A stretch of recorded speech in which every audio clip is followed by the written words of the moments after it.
Paragrafdan boshlaymiz. Uzat orasida. Kalta poyali o'simlik. Piyoz.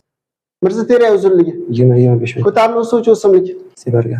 Sibargada xuddi shunday. O'raluvchi. O'raluvchi quyi-peshak qanday? O'rmalovchi. O'rmalovchi qulupnay bilan g'oz panja. Lashuvchi. Lashuvchi nima edi? Qovoq, tok, nima bor edi? Uchinchisi. Bot, no'xatmi? No'xat hisoblanadi. Demak, uchalasi xuddi shunday xususiyatga ega. Keyingi paragrafimizda sekvedral bitta qubasi nechta urug' bor? Bitta qubasi 2 ta. Sekvedral aylanasi uzunligi 1 metr. tok bir yozda qancha o'sadi? 10 metr. Gacha o'sish xususiyatiga ega deymiz shunday. 5 yoshli archani bo'yi. 5 santim. 5 yoshli archani bo'yi. 5 santim. 5-10 santimetr. 10-15. Montajga to'g'rilab olamiz. Xullas o'tib ketdi bitta hisobladi sizga shunday. Barglari poyida halqasimon joylashgan o'simliklar misol. Tumrut, sambitkul, qirqon. Qarama-qarshi joylashganlarni sanang. Yalpiz namadak? Qarama-qarshi joylashganlar misol. Boshini islatgan.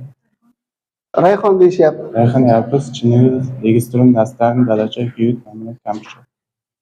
Gazanda yalpiz aytishda, demak, qanday joylashganlar dedik? Qarama-qarshi joylashgan o'simliklar. Poyani tashqaridan ichkariga qarab. Epidermis Epidermisdan keyin sol yaqinroq qo'ying. epidermis, keyin puls parenximasi, keyin lub, Bunday ichkarida. undan ichkari kambi, keyin ksilema, O'rtada o'zak. Yog'ochli yumshoq o'simliklarni sanang.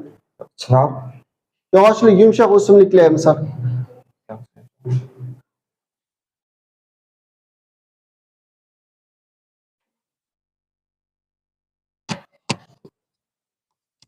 Yog'ochli yumshoq o'simliklar tol, terak, jiyda hisoblanadi.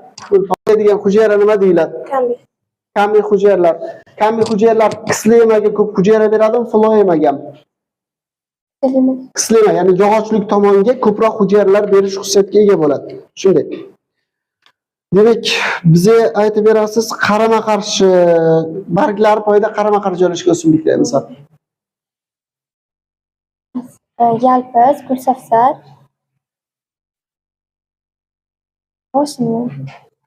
Rayhon. yalpiz, dalachoy, kiyikut, marmarak, gazanda, kampirchopon, Gulsafsar kiradimi yo'q? gulsafsar kiradi.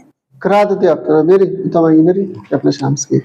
Gulsafsar kirmaydi. Xuddi no'xat kirmagandek. Shundaymi? Barg o'zgarib tikanga aylangan o'simliklar misol ayting. Bargi aylanib tikanga aylangan. Qaysi o'simliklarda bargi o'zgarib tikan hosil qilgan? Turing.